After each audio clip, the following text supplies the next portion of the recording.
সরল অণু, যৌগের সরল অণু পরস্পর যুক্ত হয়ে উচ্চ আণবিক গুরুত্বের এবং জটিল গঠনযুক্ত বৃহদাকার অণু তৈরি হয়। অনেকগুলো অণু মিলিত হয়ে একটা মলিকুল তৈরি হয়।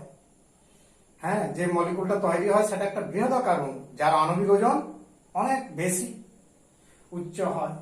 সেই প্রক্রিয়াকেই বলা হচ্ছে পলিমারাইজেশন বিক্রিয়া। এখানে যে সরল অণুগুলো নিয়ে এই বিক্রিয়া ঘটানো হচ্ছে, সেই সরল অণুগুলোকে বলা হয় মনোমার, আর বৃহদাকার অণুটিকে বলা হয় পলিমার।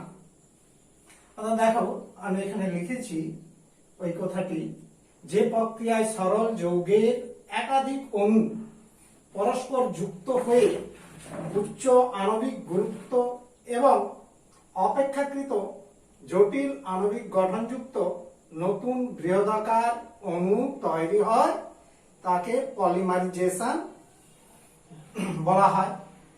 উপাদান যে সরল অণুগুলো ব্যবহার হয় সেগুলো হচ্ছে মনোমার, আর যে বৃহৎ অণুটা তৈরি হয়, উৎপন্ন বৃহৎ অণুকে পলিমার বলা হয়।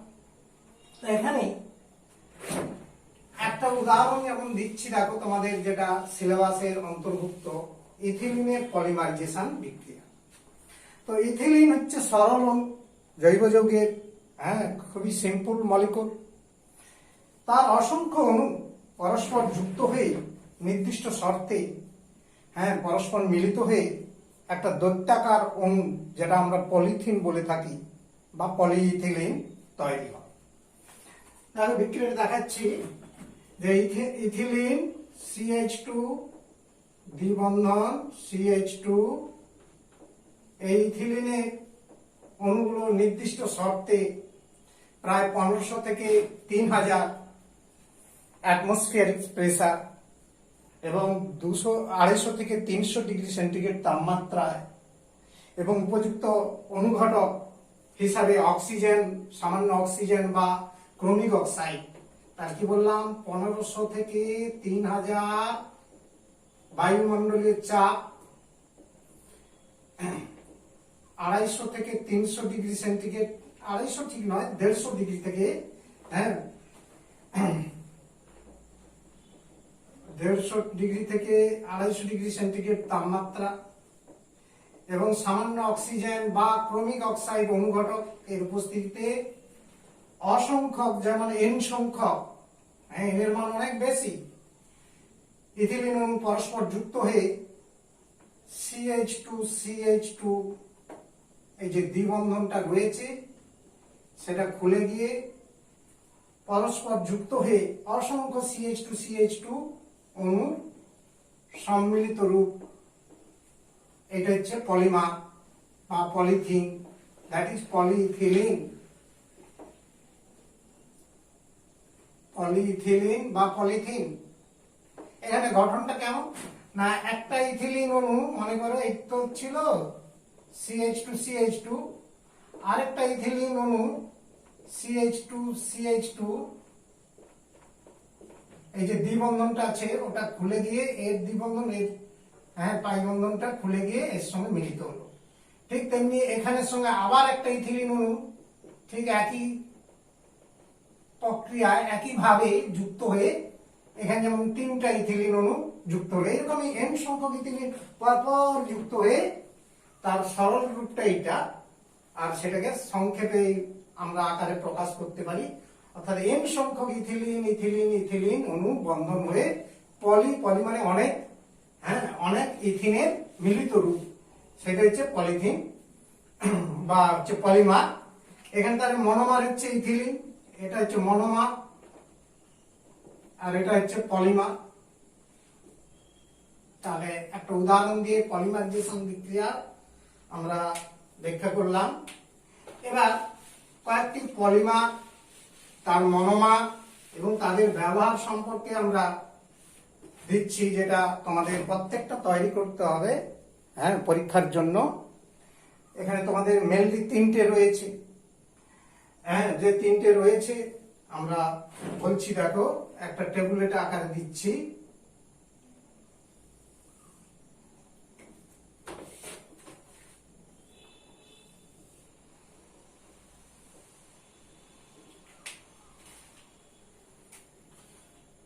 পলিমার, প্রথম কলাম বা উল্লম্ব রেখায় লিখলাম পলিমার ও তার সংকেত। প্রথম উল্লম্ব রেখায় এটা থাকলো। মনোমার, দ্বিতীয় স্তম্ভে মনোমার ও তার সংকেত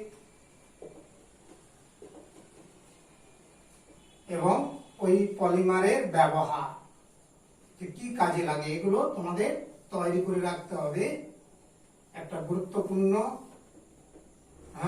পয়েন্ট, সেই হিসাবে তোমাদের এটা তৈরি করতে হবে।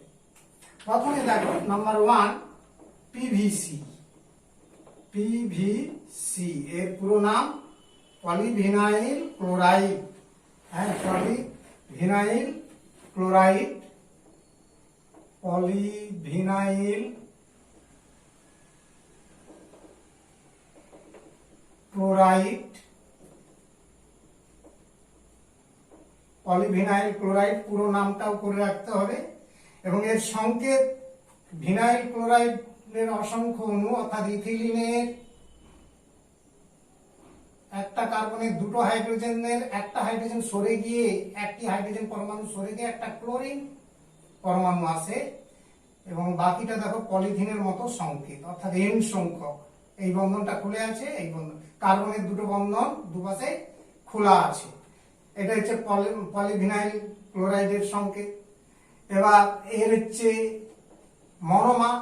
মনোমার হচ্ছে vinyl chloride, that is VC. Vinyl chloride,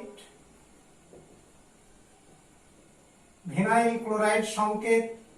ইথিলিনের সংকেত তোমরা অলরেডি জানো, CH2 ডাবল বন্ড CH2। এই একটা হাইড্রোজেন পরমাণু ক্লোরিন দ্বারা প্রতিস্থাপিত হলে তাকেই বলা হচ্ছে ভিনাইল ক্লোরাইড। ভিনাইল ক্লোরাইড এটা কি কাজে পিভিসি লাগে? খুবই গুরুত্বপূর্ণ একটা পলিমার। বর্ষাতি, জলের পাইপ, গামবুট, চপ্পল ইত্যাদি বহু কাজে লাগে। তাহলে বর্ষাতি,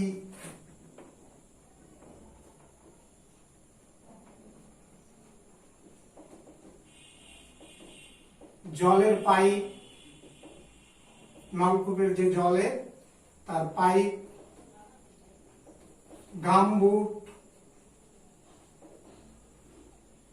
চপ্পল,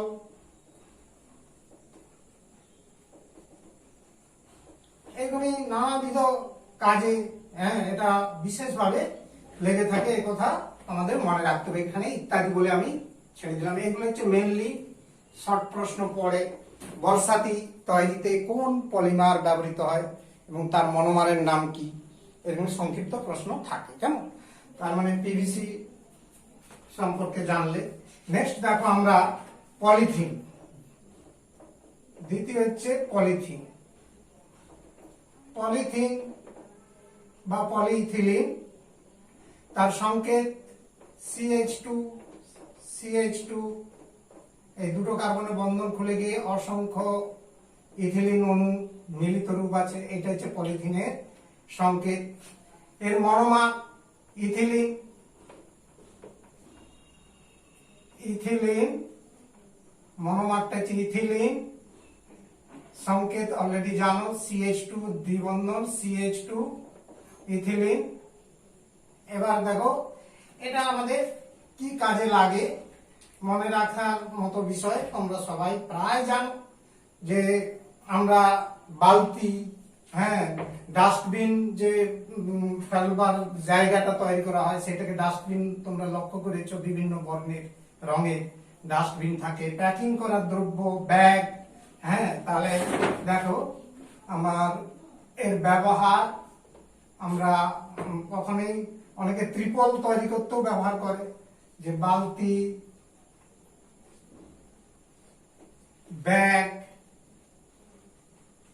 ডাস্টবিন, বহু রকমের বাড়ির জিনিসপত্র কাজ তৈরি করতে হয়। এমনকি পলি ব্যাগ, প্যাকিং ব্যাগ যেগুলোকে বলা হয়, পলিথিনের প্যাকিং ব্যাগ, ক্যারি ব্যাগ ইত্যাদি কাজে এগুলো লাগে। 3 নম্বর আমরা যেটা মনে রাখতেই হবে, তো আমাদের মনে রাখো 3 নম্বর তৃতীয় পলিমারের কথা বলছি, সেটা টেফলন। টেফলন এটার ফ ল দন্ত ন, টেফলন বা PTFE এর পুরো নাম পলিটেট্রাফ্লুরোইথিলিন। হ্যাঁ, এখানে আমি জায়গাটা শর্ট আছে উপরে লিখছি।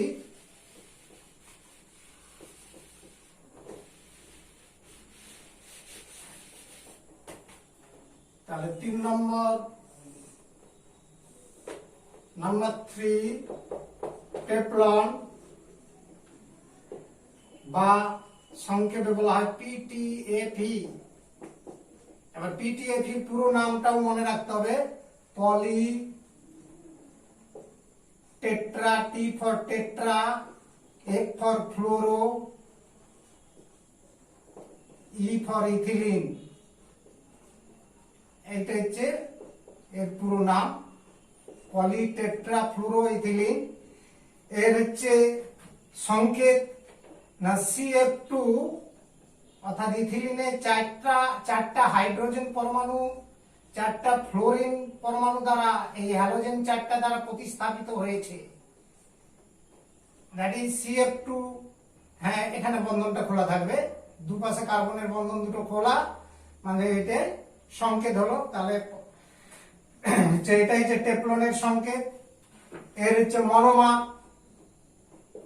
3 নম্বরের মনোমার টেট্রাফ্লুরোইথিলিন। টেট্রাফ্লুরোইথিলিন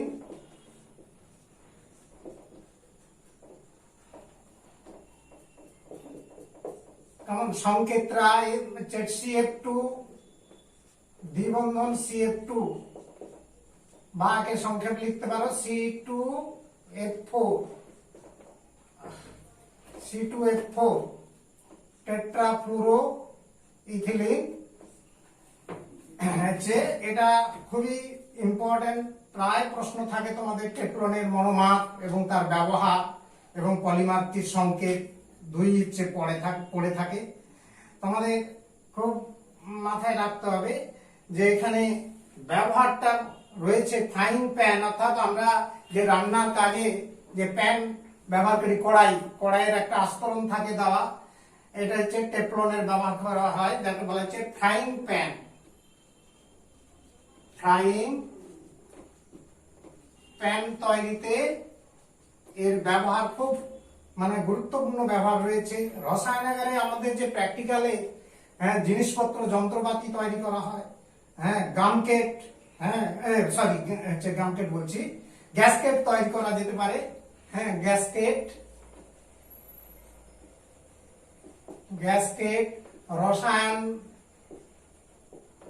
রসায়নাগারে যন্ত্রপাতি, বৈদ্যুতিক যন্ত্রপাতিতে অন্তরক পদার্থ হিসাবে ব্যবহার করা যেতে পারে, টেফলন ব্যবহার করা হয়। ভাল্ব তৈরিতে খুব ব্যবহার, বেশি পরিমাণ ব্যবহার হয়, ভাল্ব ইত্যাদি তৈরিতে ব্যবহৃত হয়। একটি দুটি মনে রাখতে হবে, তবে তার মধ্যে এই ব্যবহারগুলো কিন্তু গুরুত্বপূর্ণ ব্যবহার, এগুলো থেকে প্রশ্ন আমাদের একটু প্রায় পড়ে থাকে। নেক্সট দেখো, আমরা এই পলিমার, আমরা সাধারণত দু রকমের পলিমার ব্যবহার করে থাকি। একদিক থেকে গঠনগত উপাদানের উপর নির্ভর করে আমরা কোপলিমার এবং হোমোপলিমার বলে থাকি, যেগুলো আপার ক্লাসে তোমরা পড়বে। আপাতত এখানে আমরা জৈব বিশ্লিষ্ট এবং জৈব অবিশ্লিষ্ট এই দু ধরনের পলিমারের কথা আমরা জানবো। যে জৈব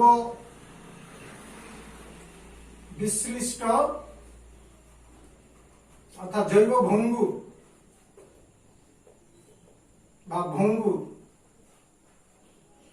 জৈব ভঙ্গুর বা জৈব বিশ্লিষ্ট পলিমার, আর একটা জৈব অবিশ্লিষ্ট পলিমার।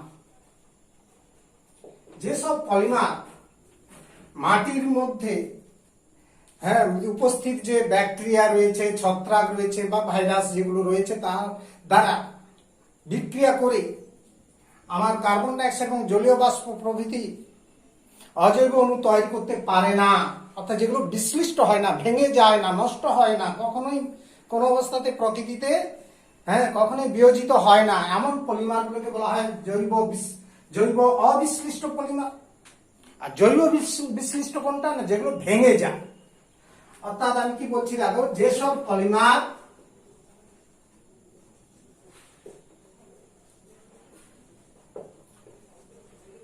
মাটির মধ্যে ব্যাকটেরিয়া,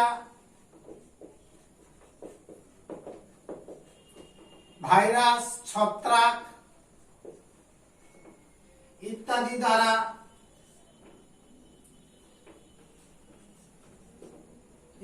দ্বারা ভেঙে গিয়ে বা বিশ্লিষ্ট হয়ে কার্বন ডাইঅক্সাইড, জল ইত্যাদি অজৈব পদার্থ তৈরি করে,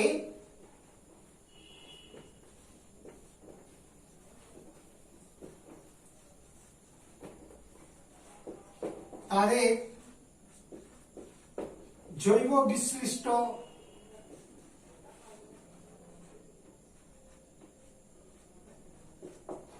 পলিমার বলা হয়।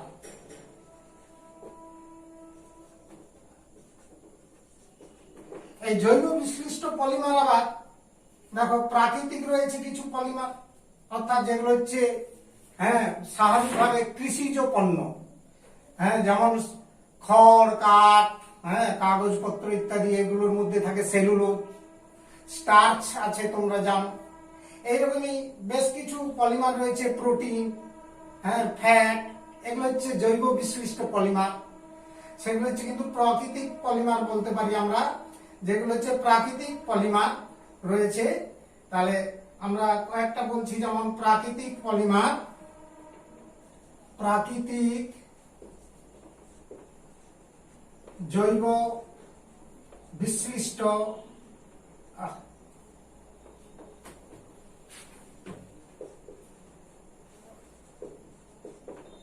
পলিমার, এর উদাহরণ মনে রাখবে সেলুলোজ,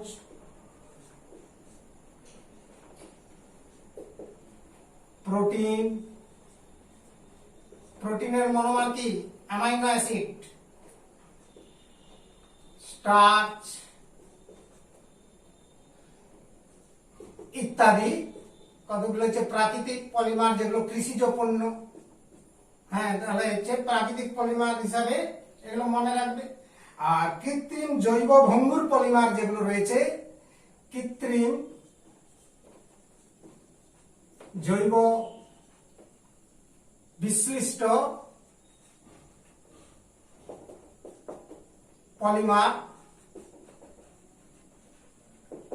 যে কৃত্রিম ভাবে আমরা যেগুলো তৈরি করে থাকি, এই ধরনের কিছু জৈব বিশ্লিষ্ট পলিমার রয়েছে, যেমন পলিল্যাকটিক অ্যাসিড রয়েছে, পলি বিটা হাইড্রক্সি বিউটাইরেট, পলি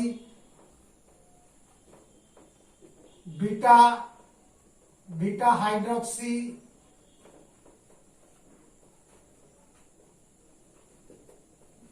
বিউটাইরেট,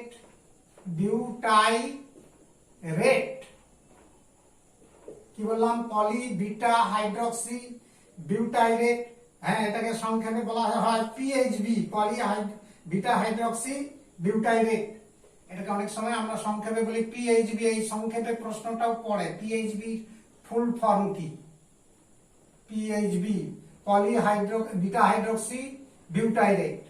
তাহলে এটা হচ্ছে পলিল্যাকটিক অ্যাসিড, পলিল্যাকটিক অ্যাসিড,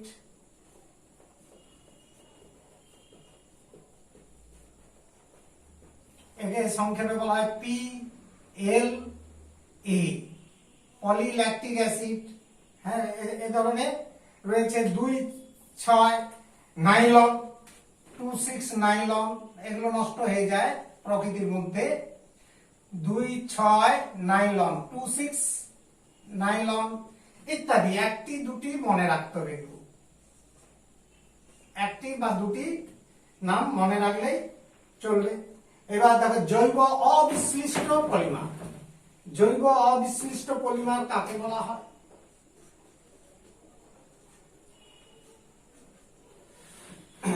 অভঙ্গুর। জৈব অভঙ্গুর পলিমার মানে যে সমস্ত পলিমার মাটির মধ্যে ব্যাকটেরিয়া, ছত্রাক ইত্যাদি দ্বারা ভেঙে গিয়ে কার্বন ডাইঅক্সাইড, জল ইত্যাদি অজৈব পদার্থ তৈরি করে না, করতে পারে না, অর্থাৎ ভাঙে না, যেগুলো তাদের জৈব অবিশ্লিষ্ট পলিমার বলা হয়। আমি এই ডিফারেন্টটাকে আর লিখলাম না আলাদা করে, এইটাকে একটু সাজিয়ে দিলাম। জৈব অবিশ্লিষ্ট পলিমার বলা হয়। এবার জৈব অবিশ্লিষ্ট পলিমারের উদাহরণ তোমরা একটু আগে যে ট্যাবলেটের মধ্যে দেখলে, পিভিসি জৈব অভঙ্গু বা অবিশ্লিষ্ট পলিমার উদাহরণ হিসাবে মনে রাখবে। PVC polyvinyl chloride, Teflon PTFE, Teflon, ethylene, polystyrene, polypropylene ইত্যাদি। আপাতত এক দুটি মনে রাখতে হবে তোমাদের। আর এগুলো প্রচুর ব্যবহার করা হয়।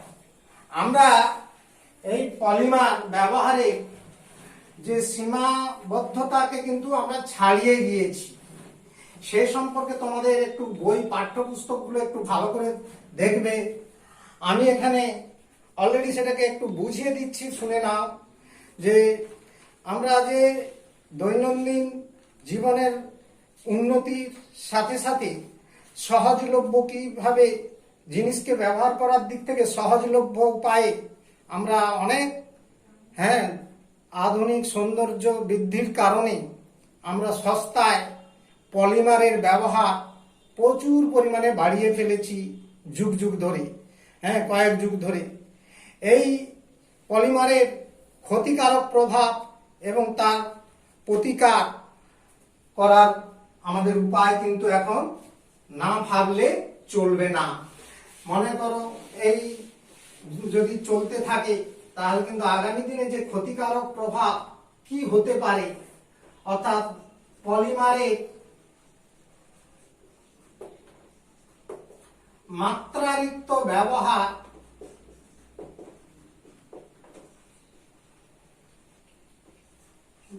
ব্যবহারে ক্ষতিকর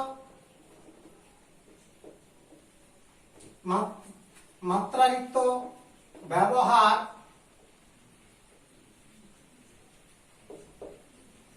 ক্ষতিকারক প্রভাব, ব্যবহারের ক্ষতিকারক প্রভাব ও তার প্রতিকার।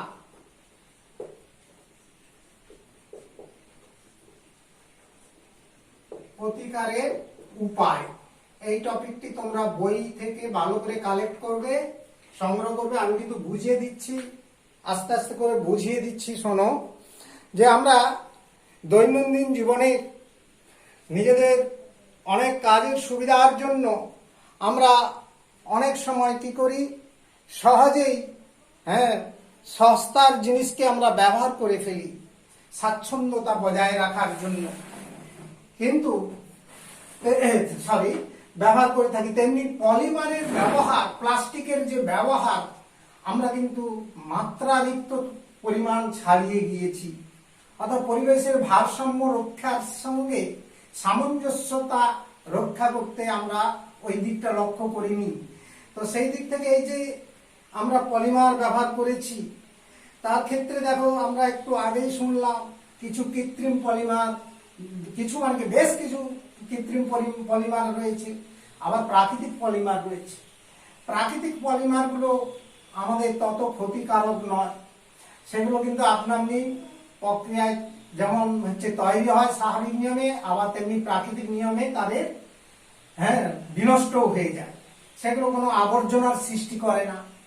কিন্তু আমরা যেমন কৃত্রিম পলিমার, জৈব অবিশ্লিষ্ট পলিমার যেগুলো আমরা অধিকাংশ ব্যবহার করে থাকি, সেগুলির মধ্যে প্রায় দেখবে জলের পাইপ ব্যবহার করছে, মানে পিভিসি, পলিভিনাইল ক্লোরাইড, পলিথিন, হ্যাঁ ইত্যাদি।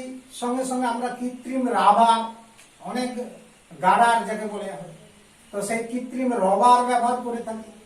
তাহলে এই কৃত্রিম পলিমারের ব্যবহার সবচেয়ে ক্ষতিগ্রস্ত করছে কি কি না, পিভিসি, পলিভিনাইল ক্লোরাইড, হ্যাঁ রাবার, রবার, পলিথিন। পলিথিনের ব্যবহার তো প্রচুর পরিমাণে রয়েছে, যত্রতত্র দেখবে পলিথিন পড়ে আছে, টেফলন ইত্যাদি কৃত্রিম পলিমারগুলির ব্যবহার ইত্যাদি ব্যবহার অত্যধিক, এর ব্যবহার অত্যধিক হয়েছে। কেমন? এর ফলে কি হচ্ছে না, প্রাকৃতিক পরিবেশ ক্ষতিগ্রস্ত হচ্ছে, জনস্বাস্থ্য বিঘ্নিত হয়। এর ফলে অত্যধিক হওয়ার ফলে প্রাকৃতিক পরিবেশ ও জনস্বাস্থ্য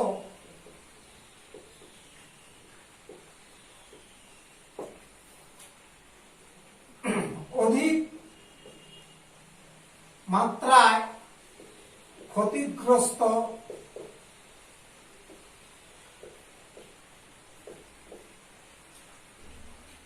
হয়েছে ও হচ্ছে, মানে অনেকখানি হয়েও গেছে, আবার এখনো মানে চলতে থাকছে।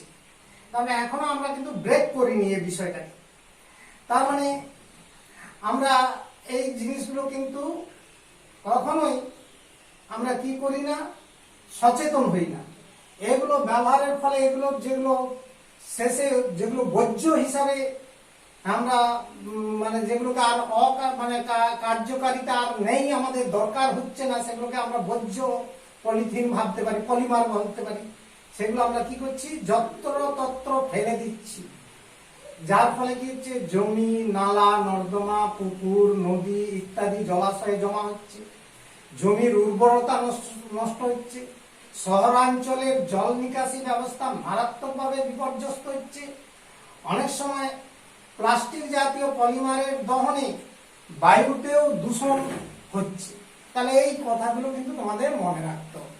তাহলে যে কথাগুলো বললাম এগুলো কিন্তু একটু বই পড়ে ঠিক করে নেবে। আবার আমিও বললাম, আরেকবার মনে করে দিচ্ছি, যে পলিথিনের জিনিসপত্র ব্যবহারের ফলে যে বর্জ্য পলিমার বা প্লাস্টিক যত্রতত্র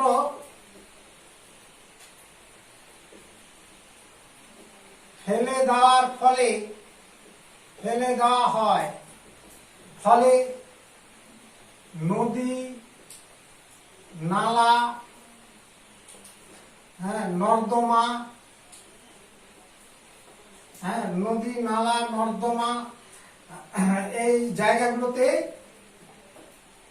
এমনকি সমুদ্রেও, সাগরেও ইত্যাদি জলাশয়ে জমা হয়। এগুলো হচ্ছে মানে এরকম জমা হওয়ার ফলে কি হচ্ছে, এর ফলে জমির কৃষিকার্য বিঘ্নিত হচ্ছে, মানে উর্বরতা নষ্ট হচ্ছে, এবং জল নিকাশি ব্যবস্থা বিশেষ করে শহরাঞ্চলে জল নিকাশি ব্যবস্থা মারাত্মকভাবে বিপর্যস্ত হচ্ছে,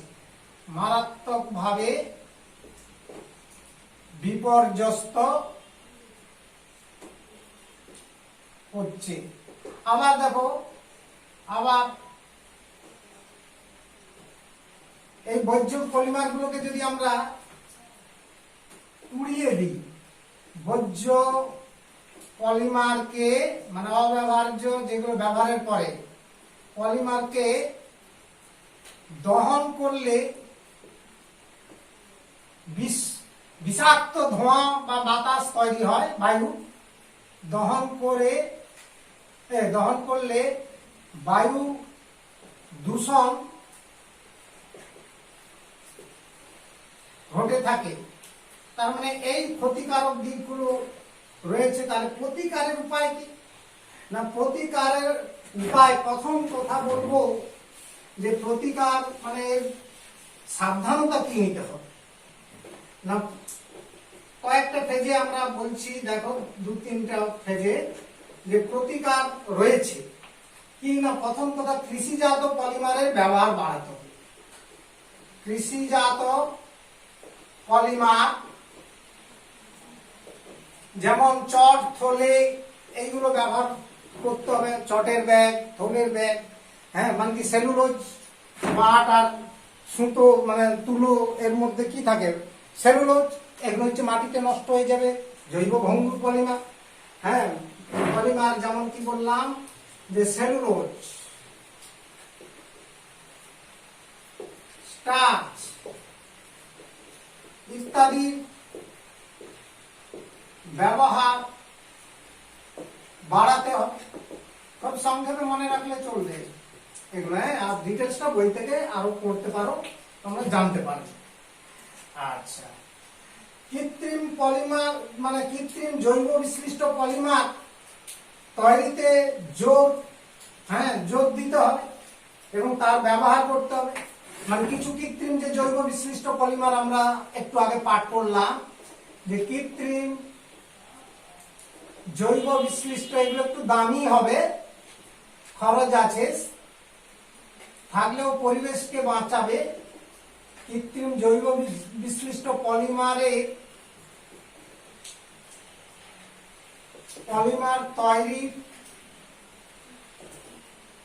তৈরি বাড়াতে হবে, বৃদ্ধি করতে হবে, বাড়াতে হবে এবং তার ব্যবহার বাড়াতে হবে এবং তার ব্যবহার বৃদ্ধি করতে হবে। সেকেন্ডলি মাথায় রাখতে পারো। তৃতীয় মাথায় রাখো, কৃত্রিম জৈব বিশ্লিষ্ট পলিমার যেগুলো তৈরি করছি আমরা, হ্যাঁ, তার মধ্যে যদি কিছু জারক দ্রব্য মিশিয়ে দাও, মানে আমরা কৃত্রিম জৈব যে অবিশ্লিষ্ট পলিমার, হ্যাঁ, 3 নম্বরে মাথায় রাখতে পারো আলোক সক্রিয়, অপটিক্যালি অ্যাক্টিভ, যেটা ভবিষ্যতে তোমরা কেমিস্ট্রি পড়লে জানতে পারবে। হ্যাঁ, তেজস্ক্রিয়তা আলোক সক্রিয়তা সম্পর্কে রসায়ন রয়েছে, যে আলোক সক্রিয়, যেগুলো আলোতে খুবই অ্যাক্টিভলি রাসায়নিক বিক্রিয়া করে, সেই জারক পদার্থকে হচ্ছে তোমার জৈব অবিশ্লিষ্ট বা অভঙ্গুর পলিমার, যেমন পলিথিনে মিশিয়ে পলিমার তৈরি করলে কালিও শেষ হয়ে এসেছে, তৈরি করলে সেই পলিমার মাটিতে ভেঙে গিয়ে চূর্ণ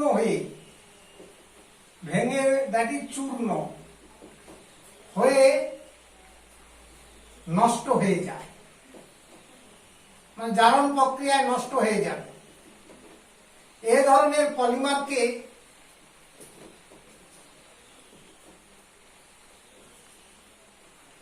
বায়োডি পলিমার বলা হয়। এই ধরনের পলিমারকে বায়োডি পলিমার বলা হয়। তাহলে এটাও একটা রয়েছে। নাম্বার 4, রিসাইক্লিং প্রক্রিয়া, অর্থাৎ পরিত্যক্ত ব্যবহার্য বর্জ্য পলিমারকে রিসাইক্লিং প্রক্রিয়ায়